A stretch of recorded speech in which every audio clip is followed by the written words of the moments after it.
Setiap kata yang keluar dari mulut ibu mertuaku seolah menggores harga diriku. Tapi aku diam. Bukan karena tak mampu membalas, tapi karena aku tahu akan ada saatnya aku bicara dengan tindakan. Aku cuman seorang suami biasa. Tak punya gelar. Tinggi, tak bermobil mewah. Tapi bukan berarti aku tak punya harga diri. Hari itu, saat buka puasa keluarga besar, aku berdiri, dan dunia mereka berubah. Mereka pikir aku lemah karena miskin. Tapi yang tak mereka tahu, aku menyimpan satu kejutan yang akan mengubah segalanya.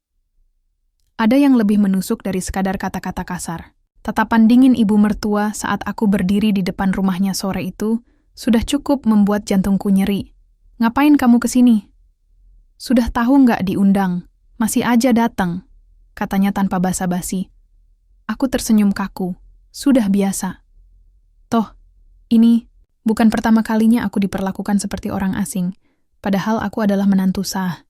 Aku genggam erat tangan Laila, istriku, yang dari tadi menunduk tanpa suara. Tangannya dingin. Ia pun pasti tak nyaman. Ibu, maaf kami datang tanpa kabar. Tadi lewat sini sekalian. Jadi mampir. Ucap Laila, mencoba mencairkan suasana. Ibu, mertuaku mendengus. Lewat, sekalian? Kamu pikir rumah ini warung nasi uduk, bisa mampir seenaknya? Aku menarik napas dalam-dalam. Rasanya seperti ditusuk, tapi aku tahan. Aku tak ingin Laila sedih. Biar aku saja yang menelan ludah pahit ini. Kami dipersilakan masuk, bukan karena keikhlasan, tapi karena malu dilihat tetangga.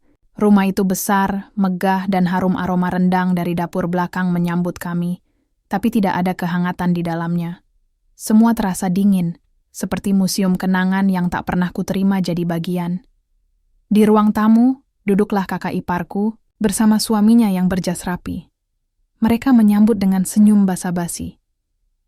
Menantu yang suka nganggur ini akhirnya nongol juga ya. Ledek kakak iparku sambil tertawa. Aku hanya ikut tersenyum. Lagi-lagi. Semua orang di keluarga ini menganggap aku pengangguran. Padahal aku bekerja siang malam. Jadi kurir di pagi hari, driver ojek online siang sampai sore, dan malamnya ngerjain desain pesanan orang. Tapi ya, pekerjaan yang tak terlihat hasil langsungnya memang mudah dianggap remeh. Laila duduk di sampingku, menggenggam tanganku erat. Ia menatapku dengan mata yang berkata, "Sabar ya."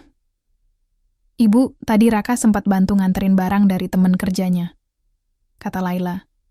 Berusaha membelaku. Ibu mertuaku mendelik. "Kerja kok kayak buruh. Nggak malu kamu lah. Dulu ibu udah bilang, cari suami tuh yang mapan, yang kerja kantoran, yang bisa beliin kamu rumah, bukan motor." Laila menunduk. Aku diam. Kalau aku balas, bisa makin panjang. Dan aku tahu, aku belum saatnya bicara.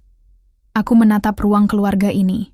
Dulu, waktu pertama kali datang melamar, aku pikir aku akan jadi bagian dari keluarga ini. Tapi rupanya aku hanya dianggap noda di pohon silsilah mereka. Anak biasa yang menikahi anak orang kaya, hanya dianggap perusak. Aku menghela napas, menatap ke arah foto keluarga di dinding. Semua mengenakan pakaian seragam, tersenyum sempurna. Tak ada aku di sana. Tak pernah diajak, tak pernah diminta hadir. "Ibu, kita datang cuma sebentar. Cuma mau kasih undangan buka puasa minggu depan. Di rumah, kontrakan kita yang kecil itu," kata Laila pelan. Ibu mertuaku tertawa keras, sinis. "Buka puasa? Di rumah kalian yang sempit itu? Mau undang siapa? Tukang parkir sama pemulung komplek?" Suasana makin dingin, tapi aku tak menjawab. Aku keluarkan satu undangan dari tas kecil dan kuberikan ke kakak iparku. "Kami cuma ingin silaturahmi, Bu.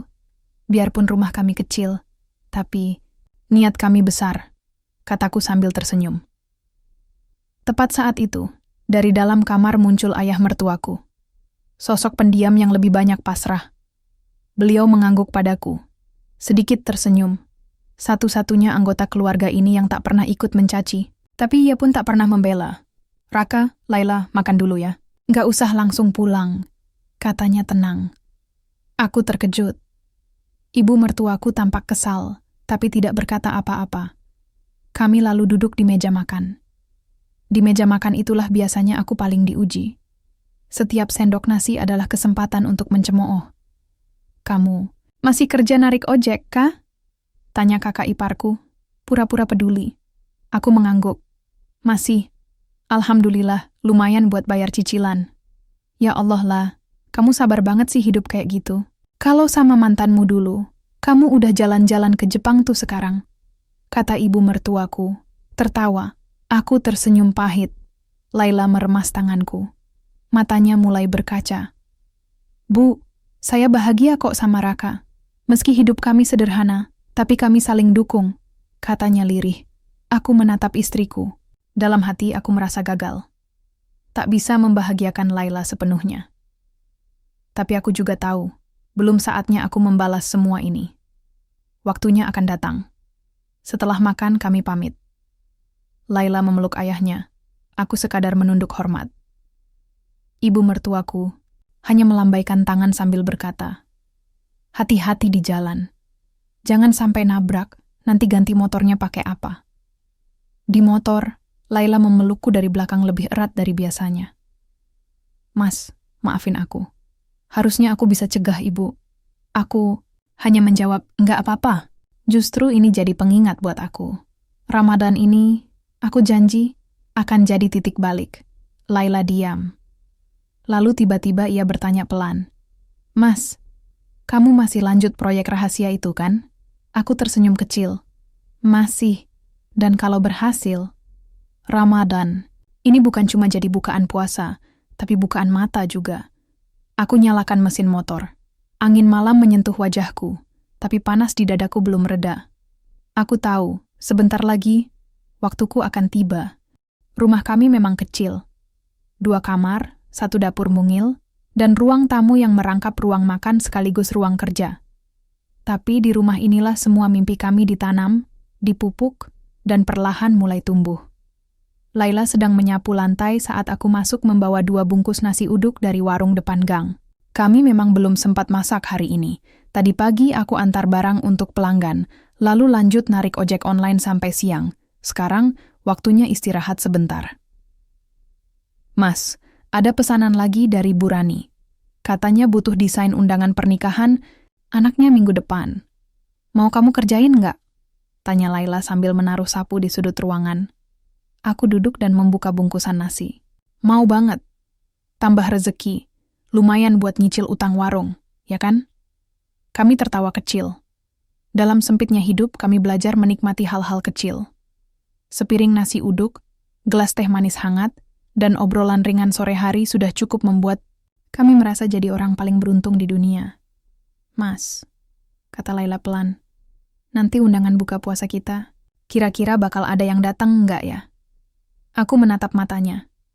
Ada harap di sana, tapi juga ada takut ditolak. Wajar. Siapa yang mau datang ke rumah kontrakan kecil di gang sempit seperti ini? Terutama dari keluarga Laila yang lebih suka pamer, makanan di hotel dan selfie di restoran mahal. Kalau nggak ada yang datang, nggak apa-apa. Yang penting kita sudah niat baik. Tuhan yang lihat, bukan mereka, jawabku. Tapi dalam hati, aku sebenarnya juga khawatir. Buka puasa yang kami rencanakan ini bukan sekadar ajang makan-makan. Ini cara kami menunjukkan bahwa kami bisa menjadi tuan rumah, bisa berbagi, bisa menunjukkan harga diri tanpa harus banyak bicara. Aku tahu, mertuaku mungkin akan mencibir tempat kami, tapi aku punya rencana. Sesuatu yang sudah lama kupersiapkan diam-diam. Proyek kecil yang mulai menunjukkan hasilnya. Setelah makan, aku masuk ke kamar dan menyalakan laptop tua yang sering ngadat itu. Aku buka folder bertuliskan Raka Design Project. Di dalamnya ada puluhan file, logo, banner, undangan, brosur, bahkan mock-up produk.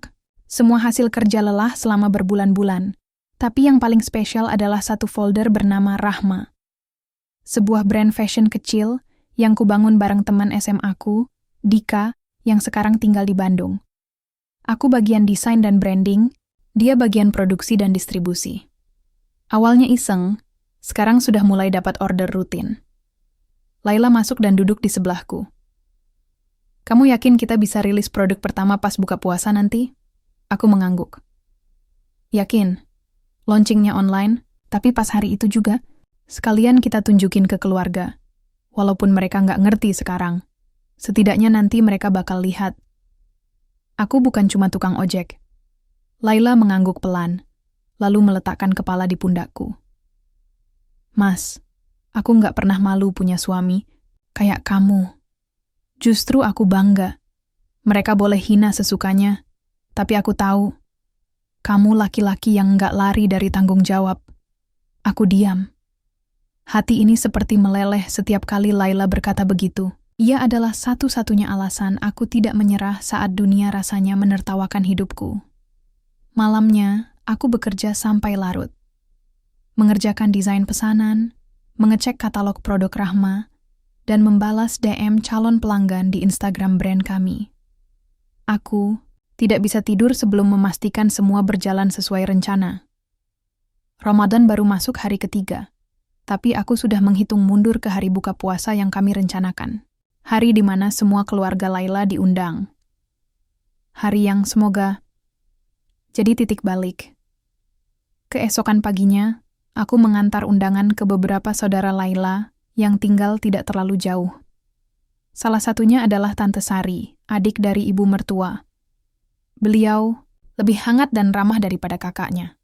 Raka, waduh tumben ke sini. Mau ngantar undangan ya? Katanya senang sambil mempersilakan masuk. Iya, Tan. Buka puasa kecil-kecilan di rumah. Maaf ya kalau tempatnya sempit. Tante Sari tertawa. Nggak usah minta maaf, Rak. Yang penting niatnya.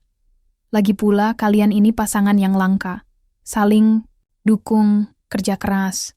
Tante doain buka puasanya lancar ya. Aku mengangguk. Rasanya seperti mendapat suntikan semangat baru. Tidak semua keluarga Laila memandangku rendah ternyata. Setelah dari rumah Tante Sari, aku kembali ke motor dan berhenti sejenak di pinggir jalan. Mataku menatap jauh ke arah jalanan macet yang sudah jadi makanan sehari-hari. Di dashboard motorku, kutempelkan kertas kecil bertuliskan, "Aku bukan siapa-siapa hari ini, tapi aku sedang menuju ke sana." Kata-kata itu kutulis sendiri malam setelah pertama kali dicaci oleh ibu mertua. Kata-kata yang menjadi pengingat bahwa perjuanganku belum selesai. Bahwa mungkin pembuktian itu akan datang di waktu yang tak mereka duga. Sore harinya, di rumah, Laila menempelkan beberapa hiasan kertas di dinding ruang tamu. Lampu kecil bekas dekor nikahan kami pun dikeluarkan dari kotaknya. Kami hias seadanya, tapi dengan cinta. Mas, kalau besok ibu nggak datang, gimana? Tanya Laila, sambil menggantung lentera kertas. Aku tersenyum. Nggak apa-apa, justru itu akan jadi kejutan buat beliau. Kadang orang baru sadar setelah lihat hasilnya, bukan perjuangannya. Laila hanya menatapku dengan senyum haru. Aku tahu dia berharap keluarganya mau datang. Bukan karena ingin pamer, tapi karena rindu pengakuan. Dan aku ingin sekali mewujudkan itu untuknya. Tapi yang tak kami tahu adalah, di balik persiapan kecil, kami ada satu kabar yang sedang beredar di grup keluarga besar. Kabar yang disebarkan kakak iparku. Buka puasa di rumah Raka. Mau makan apa di gang sempit kayak gitu? Nanti pulang-pulang bisa kena asma. Kabar itu pelan-pelan menyebar. Tapi aku belum tahu. Aku masih sibuk menyusun rencana besar untuk hari yang kuanggap sebagai awal segalanya.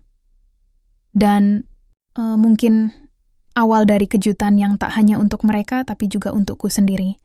Hari-hari menjelang buka puasa bersama keluarga besar terasa seperti menahan napas. Di satu sisi, aku dan Laila begitu antusias menyiapkan semuanya. Tapi di sisi lain, ada rasa tak nyaman yang makin lama makin menusuk. Awalnya, aku tak curiga apa-apa. Tapi mulai ada tanda-tanda. Kakak iparku, Mbak Intan, tidak membalas pesan WhatsApp berisi undangan yang kukirim dengan sopan. Hanya dibaca, tanpa jawaban. Padahal biasanya, dia cepat sekali merespons. Apalagi kalau sedang membicarakan diskon atau promo skincare. Lalu, tetangga sebelah rumah, Bu Ijah, yang punya anak sekelas dengan keponakanku, tiba-tiba menyeletuk saat aku sedang mencuci motor di depan rumah. Mas Raka mau ngundang keluarga istri ya? Wah, saya dengar-dengar. Mereka pada ragu mau datang ke sini. Katanya, tempatnya kurang pantas buat kumpul keluarga besar. Aku hanya diam. Senyumku kaku. Hati ini seperti ditusuk. Rupanya, kata-kata itu sudah lebih dulu beredar, sebelum kami sempat menyambut mereka. Sesampainya di rumah, aku ceritakan itu pada Laila. Mas, serius Bu Ija bilang begitu? Mata Laila berkaca-kaca, tapi ia mencoba tersenyum. Aku mengangguk. Tapi nggak usah sedih, kita tetap jalan terus. Ini rumah kita. Tempat sederhana bukan berarti kita nggak bisa berbagi. Dengan bahagia, Laila menghela napas panjang. Aku tahu, tapi tetap sakit, Mas. Mereka tuh nggak pernah kasih kesempatan. Selalu nilai kita dari luar. Aku memeluknya. Biarkan mereka meremehkan. Nanti, waktu yang jawab. 3 hari menjelang acara, undangan, yang kami sebarkan masih minim respons. Bahkan, ibu mertua, yang paling kami harapkan untuk hadir, belum membalas satupun pesan Laila. Saat Laila coba telepon, hanya terdengar nada sambung, lalu mati. Tapi kami tetap lanjut. Kami beli beberapa perlengkapan tambahan, taplak meja baru, piring plastik yang warnanya seragam, serta kardus berisi minuman dan camilan untuk anak-anak. Aku juga menghubungi tukang catering sederhana langganan, temanku, Bu Ririn, untuk menyiapkan nasi box. Karena kami sadar, kami tidak punya cukup tenaga untuk masak semua sendiri.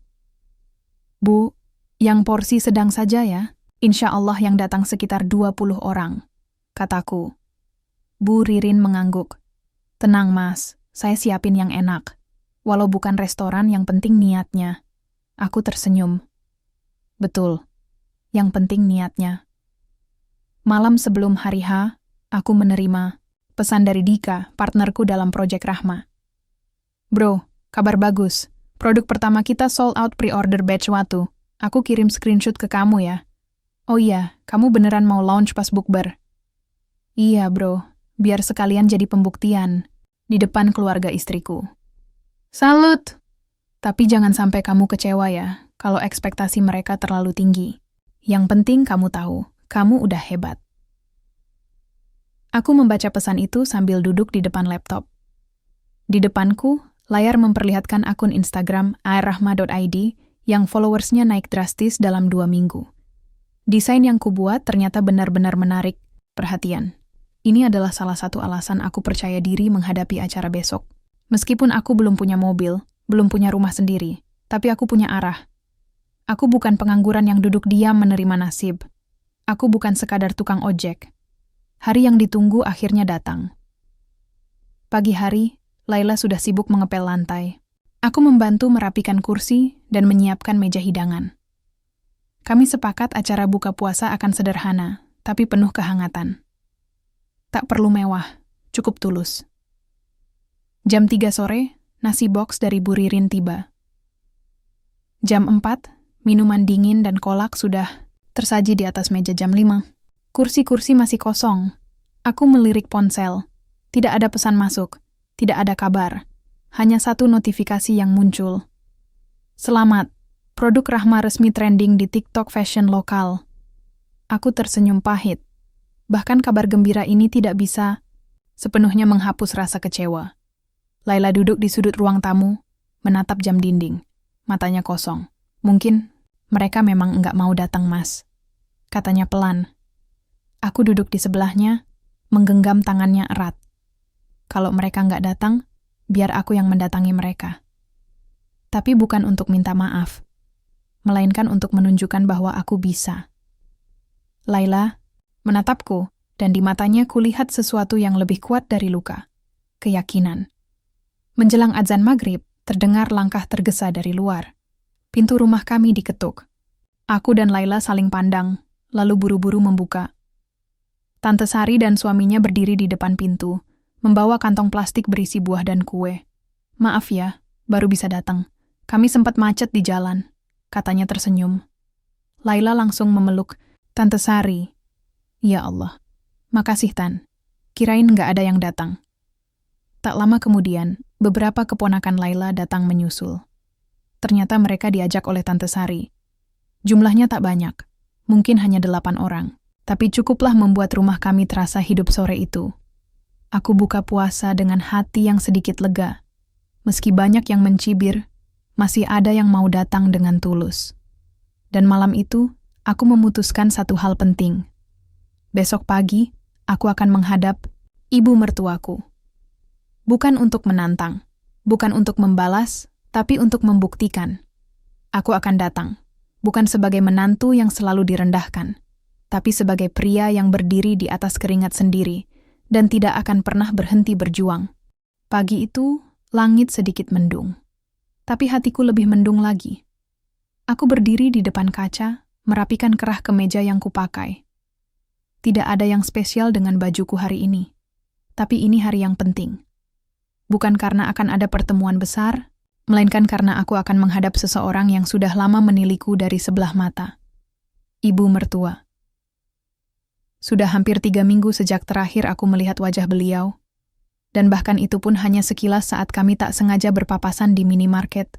Beliau berpaling saat aku menyapa, dan sekarang, setelah acara bukber yang kami siapkan dengan sepenuh hati itu tak dihadiri beliau, aku merasa waktunya tiba. Bukan untuk menuntut, tapi untuk berdiri tegak. Aku sudah siap menghadapi apapun. Rumah, Ibu Laila berada di kompleks perumahan lama, kira-kira 3 kilometer dari rumah kami. Aku memilih untuk berjalan kaki. Entah kenapa, ada perasaan berbeda saat menyusuri jalan ini. Jalan yang dulu sering kulalui saat masih pacaran dengan Laila. Dulu aku sering membawakan martabak hangat, kadang gorengan, kadang cuma senyum. Dan dulu, saat pertama kali aku datang untuk melamar, ibu menyambutku dengan senyum yang penuh, basa-basi. "Kerjanya apa?" Itu pertanyaan pertama beliau. Bahkan sebelum menanyakan siapa namaku dengan benar. Waktu itu aku masih bekerja serabutan. Kadang desain freelance, kadang antar barang. Beliau hanya mengangguk pendek, seolah sedang mencatat daftar kegagalan masa depan anaknya. Dan sejak saat itu, tak ada satu kali pun aku mendengar beliau menyebut namaku dengan nada hormat. Aku sampai di depan rumah. Langkahku ragu. Tapi aku tahu, kalau aku mundur sekarang, aku akan menyesal. Ini bukan tentang ingin diterima. Ini tentang menunjukkan bahwa aku tidak takut ditolak. Kutekan bel pintu. 2 kali. Tak lama, pintu dibuka. Wajah Ibu Laila muncul di baliknya. Ekspresinya datar. Beliau mengenakan daster bunga-bunga dan syal di leher seperti biasa. "Oh, Raka," ucapnya pelan. "Ada perlu?"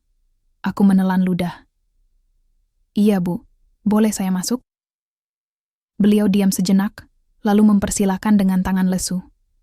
Aku masuk dan duduk di sofa ruang tamu yang dingin dan penuh kenangan pahit. Aroma kayu dan minyak angin bercampur di udara. Aku menatapnya. "Saya cuma ingin bicara, Bu, tentang acara kemarin."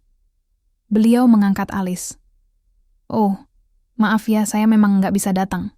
Ada urusan." "Urusan apa ya, Bu?"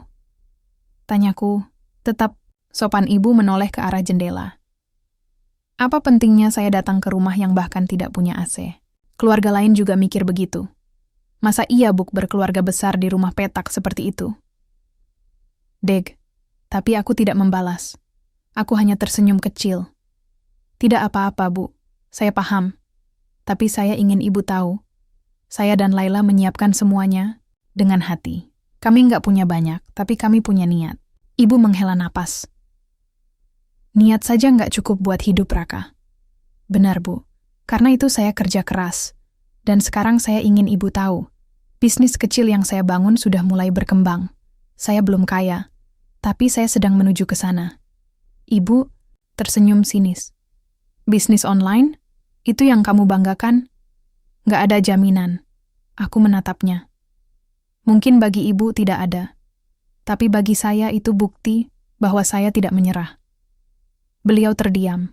Mungkin tidak menyangka aku akan berkata seperti itu. Aku membuka ponsel, menunjukkan akun Instagram Rahma yang kini sudah centang biru dan punya lebih dari 50.000 pengikut. Ku keluarkan juga laporan pre-order yang baru saja selesai. Lebih dari 300 paket terjual dalam 2 minggu. Apa ini kelihatan seperti lelucon, Bu? Ibu Laila membaca sekilas, lalu mengerutkan kening. Kamu benar-benar yang bikin semua ini? Aku mengangguk. Saya dan 2 teman. Kami bertiga memulai dari nol. Tanpa modal besar, cuma ide dan keberanian. Beliau masih terdiam. Matanya mulai berubah sedikit lebih penasaran, tapi tetap keras. Laila pantas dapat yang lebih mapan. Saya masih merasa begitu, katanya. Aku menunduk. Saya tahu. Tapi yang bisa memberi lebih bukan hanya orang kaya, Bu. Saya bisa memberi rasa aman, kesetiaan, dan perjuangan. Saya mencintai Laila, dan saya tidak akan berhenti berusaha sampai saya bisa membuat ibu bangga. Lama kami terdiam. Lalu perlahan, Ibu Laila berdiri, berjalan ke arah dapur, dan kembali dengan segelas teh panas. Ia meletakkannya di depanku. Itu teh buat kamu. Aku tertegun. Teh itu adalah hal paling kecil tapi paling berarti. Karena selama ini, setiap aku datang, beliau tak pernah menyuguhkan apapun. Aku pulang dengan langkah ringan meskipun langit masih mendung. Saat sampai di rumah, Laila langsung menyambutku di teras. Gimana, Mas? Aku tersenyum. Dia masih keras kepala. Tapi, dia buatkan aku teh. Laila menutup mulutnya, lalu tersenyum sambil menahan air mata. Berarti, ada harapan ya? Aku mengangguk. Selalu ada, selama kita nggak menyerah. Tapi, di balik semua itu, aku tak tahu satu hal. Bahwa diam-diam, ibu mertua sedang merencanakan sesuatu. Sesuatu yang akan menguji aku lebih dari sekadar hinaan. Sesuatu yang akan membuatku kembali meragukan segalanya. Aku pikir setelah pembicaraan itu, segalanya akan mulai membaik. Ternyata aku salah. 2 hari setelah kunjunganku ke rumah Ibu Laila, sebuah pesan singkat masuk ke ponselku. Bukan dari beliau, melainkan dari grup keluarga besar Laila yang entah kenapa aku masih belum berani keluar dari grup itu. Assalamualaikum. Insya Allah Jumat ini kita akan adakan buka puasa bersama di rumah Mami, sebutan untuk Ibu Laila. Semua diminta hadir ya, bawa makanan masing-masing seperti biasa. Jangan lupa pakaian rapi, terima kasih. Hatiku langsung berdebar. Jadi, Ibu, Laila akhirnya bikin acara juga tanpa melibatkan kami. Laila yang duduk di sebelahku di ruang tamu ikut membaca pesan itu. Aku bisa melihat ekspresi wajahnya berubah. Matanya yang biasanya teduh kini dipenuhi tanya. Kenapa nggak bilang langsung ke kita? Gumamnya. Aku mengangkat bahu. Entahlah. Mungkin sengaja. Kami terdiam lama. Laila meremas tanganku. Mas mau datang? Tanyanya pelan. Aku menatap matanya. Kalau kamu mau, aku akan datang. Dia mengangguk kecil. Aku nggak mau lari. Tapi aku takut. Aku paham, sangat paham. Suasana seperti ini bisa menjadi ladang luka. Tapi justru disitulah, aku merasa ini adalah kesempatan. Kesempatan untuk menunjukkan bahwa aku tidak patah. Hari Jumat datang. Dan seperti biasanya, rumah Ibu Laila kembali dipenuhi kerabat, pakai mobil bagus, baju bagus, dan senyum penuh standar. Kami datang tepat waktu, membawa 2 kotak besar berisi makanan. 1 berisi nasi kebuli buatan Laila, 1 lagi berisi kolak pisang hasil resep turun-temurun dari almarhumah ibuku. Saat kami masuk, beberapa pasang mata langsung menoleh. Sebagian mengangguk, sebagian hanya melirik, dan sebagian, ya, jelas-jelas, mencibir lewat bisik-bisik halus yang tidak terlalu halus. Itu si Raka ya? Yang bisnis online itu kan? Iya. Itu yang katanya jualan baju. Tapi kok bajunya sendiri biasa aja ya? Aku pura-pura tidak dengar. Tapi dada ini rasanya seperti ditekan batu besar. Kami duduk di sudut ruangan. Laila tetap menggenggam tanganku. Tiba-tiba, Suara mikrofon menyala. Ibu Laila berdiri di depan, seperti pembawa acara. Selamat datang semuanya. Terima kasih sudah hadir. Saya senang sekali bisa menyatukan keluarga di bulan penuh berkah ini, katanya ramah. Semua tepuk tangan. Aku ikut, meski sedikit kaku. Lalu, tanpa kuduga, beliau berkata, "Oh ya, saya juga mau umumkan sesuatu. Insya Allah bulan depan, saya akan bantu mendirikan cabang baru untuk bisnis keponakan saya, Vina, di pusat perbelanjaan di Jakarta. Usaha fashion branded." Beberapa orang langsung bersorak senang. Vina, gadis usia 23 tahun dengan followers 1,5 juta, berdiri dan melambai. Bajunya mencolok, eyelinernya tajam. Tatapannya ke arahku, lebih tajam lagi. Ibu melanjutkan, "Saya ingin keluarga ini naik kelas. Kita bantu satu sama lain, terutama yang punya potensi besar." Aku hanya bisa menunduk. Dalam hati, aku paham. Maksudnya, ini bukan sekadar buka puasa. Ini ajang pembuktian siapa yang layak didukung. Dan jelas, aku bukan salah satunya. Setelah makan selesai dan azan maghrib berkumandang, aku bergegas ke dapur untuk membantu beres-beres piring. Aku tidak nyaman di ruang tengah. Tapi tiba-tiba, seseorang menepuk bahuku. "Vina." Kak Raka?" "Iya, masih jualan baju juga?" "Wah, keren. Tapi online gitu doang ya?" katanya dengan nada sok ramah. Aku tersenyum. "Iya, alhamdulillah. Pelanggan makin banyak. Sekarang sudah mulai ekspor kecil-kecilan." Dia tertawa. "Serius? Kirim kemana? RT sebelah?" Aku menarik napas, lalu menatapnya dalam. "Ke Malaysia. 2 bulan lalu dapat pesanan dari reseller di Johor. Minggu ini, ke Singapura." Dia mendadak terdiam. Bibirnya menipis. "Tapi tetap, dukungan keluarga itu penting sih," katanya akhirnya. "Untung aku punya tante yang paham investasi masa depan." Aku tidak balas. Hanya kembali ke dapur dan mencuci tangan. Bukan karena marah, tapi karena aku tahu waktunya akan datang. Aku tidak perlu membalas hari ini. Tuhan tidak tidur. Malam, itu saat kami sudah pulang, Laila diam sepanjang perjalanan. Di rumah, dia langsung masuk kamar dan duduk di pinggir ranjang. "Mas," bisiknya. "Apa kita salah datang ke sana?" Aku memeluknya dari belakang. "Enggak, kita enggak salah." Dia menunduk. Aku capek lihat orang ngeremehin Mas. Seolah kita ini cuma bayangan di antara keluarga mereka. Mas udah kerja keras, tapi mereka cuma lihat baju Mas yang enggak bermerek. Aku mengelus punggungnya.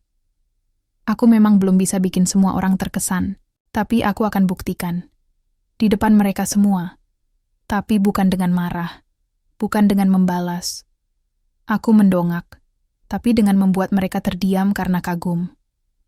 Malam itu aku membuka laptop. Membuka dashboard penjualan dan grafik pertumbuhan. Bisnisku. Sudah saatnya. Sudah saatnya aku keluar dari bayangan mereka. Sudah saatnya aku menjadi bukti nyata bahwa hinaan hanya akan jadi bahan bakar bagi yang tidak menyerah. Dan aku tahu acara buka puasa keluarga berikutnya akan menjadi panggungku. Sebuah panggung yang akan mengguncang segalanya. Pagi setelah acara buka puasa itu, rumah kami terasa berbeda. Ada udara yang lebih hangat. Seperti beban yang lama kami pikul bersama, kini mulai terangkat satu demi satu. Bahkan Arsyad pun tidur lebih lama dari biasanya, seolah ikut merasakan damainya hati kedua orang tuanya. Aku duduk di meja makan, menatap ponselku. Ada belasan pesan masuk. Dari saudara-saudara Laila, dari beberapa kenalan bisnis baru, dan satu pesan yang membuatku terdiam lama. Kapan bisa ketemu? Saya ingin ngobrol lebih dalam soal rencana kita ke depan. Anwar. Aku menarik napas. Rasanya seperti baru saja membuka pintu baru dalam hidupku. Sore itu aku datang ke kantor Pak Anwar. Gedungnya mega. Dinding kaca, interior modern. Tapi yang paling mengejutkan, dia menyambutku sendiri di lobi. Bukan sekadar basa-basi, tapi dengan senyum tulus dan jabat tangan yang erat. "Kamu tahu nggak, Raka?" katanya saat kami duduk di ruang kerjanya. "Dari awal aku tahu kamu bukan orang biasa." Aku mengernyit. Maksudnya, Pak? Dia membuka laci mejanya, mengeluarkan sebuah map coklat. Di dalamnya ada cetakan foto-foto layar tangkapan akun online shopku, artikel tentang UMKM lokal, bahkan screenshot ulasan pelanggan. Aku punya tim kecil yang suka pantau usaha lokal yang potensial, ujarnya. Aku tertegun. Jadi, Bapak sudah tahu bisnis saya sebelum acara kemarin? Dia mengangguk. Dan kamu tahu? Ibumu Laila juga tahu. Darahku seperti berhenti mengalir. Apa? Dia pura-pura nyinyir, Raka. Tapi diam-diam dia pantau kamu. Dia penasaran. Tapi terlalu gengsi buat nanya langsung. Bahkan beberapa kali dia tanya ke temanku yang kerja di platform marketplace tentang performa tokomu. Aku nyaris tak percaya. Selama ini, aku pikir dia hanya mencibir. Ternyata, dia mengawasi. Kamu harus tahu satu hal lagi, lanjut Pak Anwar. Kenapa aku baru mau terbuka sekarang? Karena aku ingin lihat apakah kamu tahan uji. Banyak orang sukses sesaat tapi arogan. Tapi kamu tetap rendah hati. Enggak membalas hinaan dengan amarah, tapi dengan pembuktian. Aku menatapnya dalam-dalam. Seketika dadaku sesak. Selama ini aku pikir aku sendirian. Ternyata, ada yang diam-diam menilai, dan diam-diam memberi jalan. Sepulang dari kantor Pak Anwar, aku mengajak Laila ke taman dekat rumah. Kami duduk di bangku kayu yang sering kami datangi saat masih pacaran dulu. Aku tahu semuanya, kataku pelan. Laila menoleh. Soal ibumu. Soal Pak Anwar. Soal mereka diam-diam memperhatikan bisnis kita. Laila tersenyum, seperti sudah menebak. Ibu memang keras, Mas. Tapi bukan berarti dia nggak peduli. Cuma, dia tipe yang nggak bisa nunjukin perasaan lewat pujian. Tapi lewat tekanan. Aku tertawa kecil. Tekanan yang hampir bikin aku nyerah. Tapi Mas nggak nyerah. Itu yang bikin beliau akhirnya luluh. Aku terdiam. Dan di saat itu juga, ponselku berbunyi. Nomor Ibu Laila deg-degan? Sudah pasti, aku angkat. Halo Bu? Tak ada suara. Hanya napas berat, lalu perlahan, suara yang biasanya penuh sindiran itu kini terdengar. Pelan. Raka. Iya Bu, apa kamu bisa ajari Vina soal cara cari vendor lokal yang jujur? Dia sering ketipu. Aku nyaris tak percaya. Bukan permintaan maaf. Tapi itu sudah lebih dari cukup. Karena itu artinya pengakuan. Malam itu, setelah tarawih, aku berdiri di depan cermin lagi. Bukan untuk merapikan kemeja, tapi untuk melihat siapa yang ada di balik semua luka, ejekan, dan perjuangan. Seorang suami, seorang ayah. Seorang pria yang dulu dianggap rendah, kini berdiri tegak, dan di balik semua itu, ada pelajaran berharga yang tak pernah diajarkan oleh buku manapun. Bahwa terkadang, cinta hadir dalam bentuk yang paling keras, tapi tetap cinta. Dan bahwa diam bukan berarti tidak peduli. 1 minggu setelah acara buka puasa bersama itu, suasana di rumah besar mertua berubah total. Tak ada lagi sindiran saat aku datang. Tak ada pandangan sinis saat aku bicara. Bahkan saat aku duduk di ruang keluarga, Pak Darto, ayah Laila, yang biasanya cuek, kini justru mempersilakan aku duduk di kursi tengah, tempat favorit beliau. Laila memperhatikanku sambil tersenyum kecil. Aneh ya, Mas. Rumah ini jadi hangat sekarang. Aku mengangguk. Mungkin karena kita nggak lagi dianggap tamu. Hari itu, aku datang bukan sekadar bersilaturahmi. Aku sudah siapkan presentasi. Bukan untuk membuktikan apa-apa, tapi sebagai bagian dari kerja sama yang sedang aku bangun dengan beberapa investor, termasuk Pak Anwar dan koleganya. Aku tahu, kesempatan ini bisa jadi jalan bagi saudara-saudara Laila yang bisnisnya terseok-seok, dan aku ingin mereka ikut naik bersama. Mas Raka bawa apa tuh? Tanya Vina, adik iparku yang biasanya paling cerewet. Aku tersenyum dan mengangkat flash disk kecil. Bawa harapan, Vin. Kami berkumpul di ruang tengah. Semua anggota, keluarga besar Laila hadir. Bahkan ibu mertuaku pun tampak duduk paling depan, mengenakan baju gamis biru muda dan kerudung senada. Tak lagi membawa aura sombong, tapi wajahnya kini tampak lebih tenang, lebih menerima. Apa ini soal bisnis itu, Mas?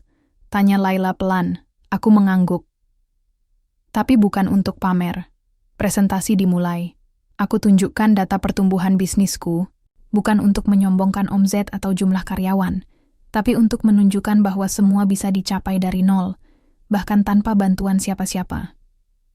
Yang saya ingin ajak adalah siapapun di ruangan ini yang ingin berkembang bersama, kataku. Saya tahu dulu saya diremehkan.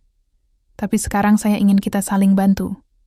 Karena keluarga bukan tempat untuk bersaing, tapi tempat untuk tumbuh bersama. Suasana hening. Lalu terdengar tepuk tangan pelan dari sudut ruangan. Tepuk tangan itu dari ibu mertuaku. Aku menoleh perlahan, nyaris tak percaya.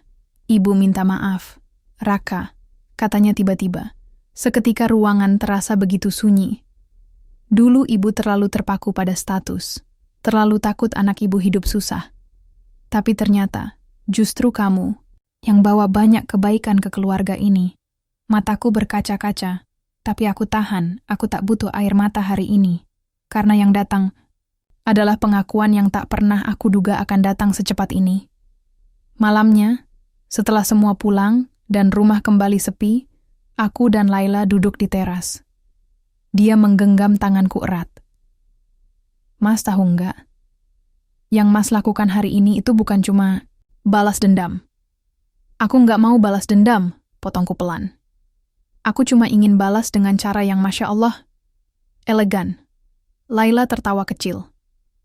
Dan itu berhasil. Bukan cuma mereka mulai hormat, tapi Mas juga ngajarin mereka soal cara jadi manusia. Aku mengangkat bahu.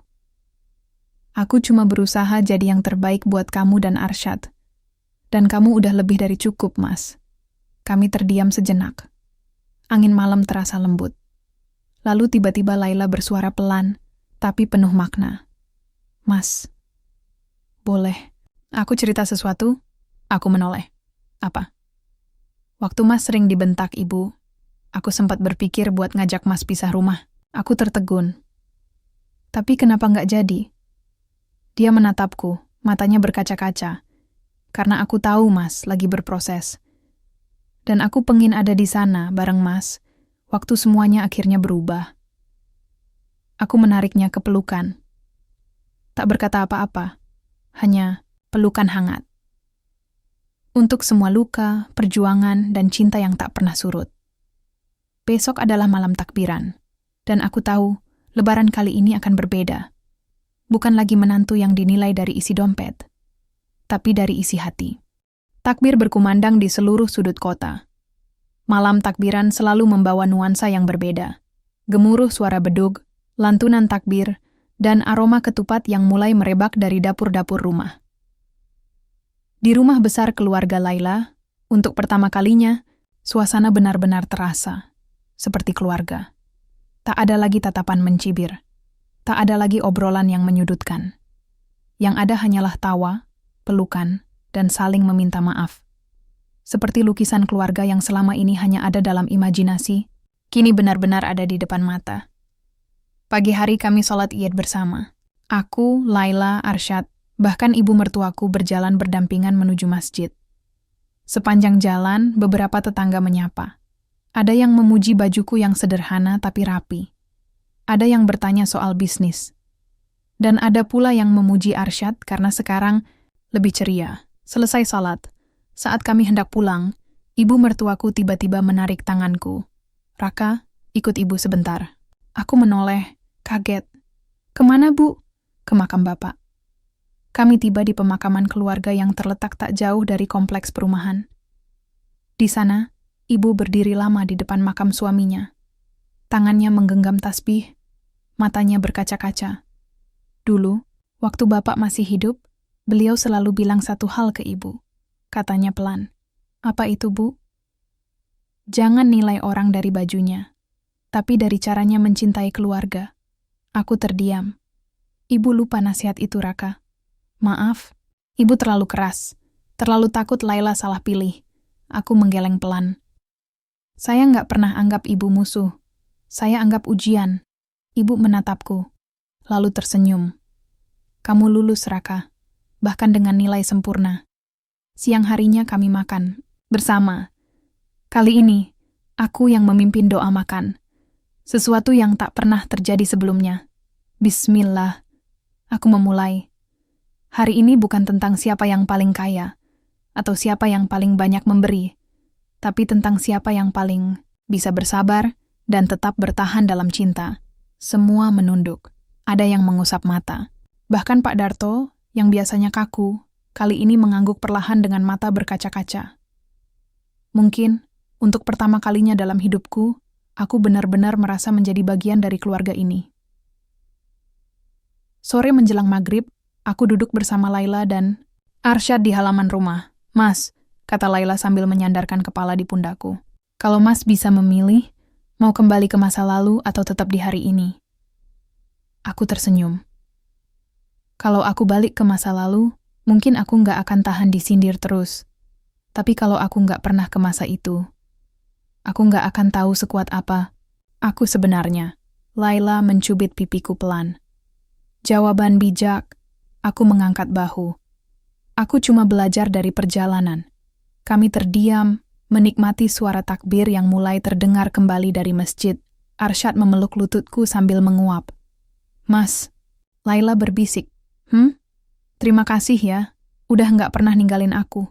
Walaupun orang tuaku sempat nggak nerima kamu." Aku menoleh. Kalau aku pergi, siapa yang jagain kamu dari dunia yang kadang terlalu keras? Dia tersenyum. Dan untuk pertama kalinya, aku merasa telah menang. Tapi bukan karena aku sukses. Bukan karena aku diakui. Tapi karena aku berhasil tetap menjadi diriku sendiri, tanpa harus berubah jadi orang lain. 2 bulan setelah Lebaran, ibu mertuaku menghubungiku untuk membantu seminar UMKM di daerah. Bukan hanya itu, Vina mulai menjadi reseller dari produk fashion online-ku. Dan Pak Darto, dia mengajakku keliling desa untuk memperkenalkan program kerja sama pertanian lokal yang aku rintis. Dulu aku dianggap menantu kere. Sekarang, aku bukan siapa-siapa. Tapi aku jadi seseorang di mata mereka karena kerja keras, bukan pencitraan. Dan aku belajar satu hal penting. Penghargaan sejati datang bukan dari omongan keras, tapi dari konsistensi dalam diam. Akhir.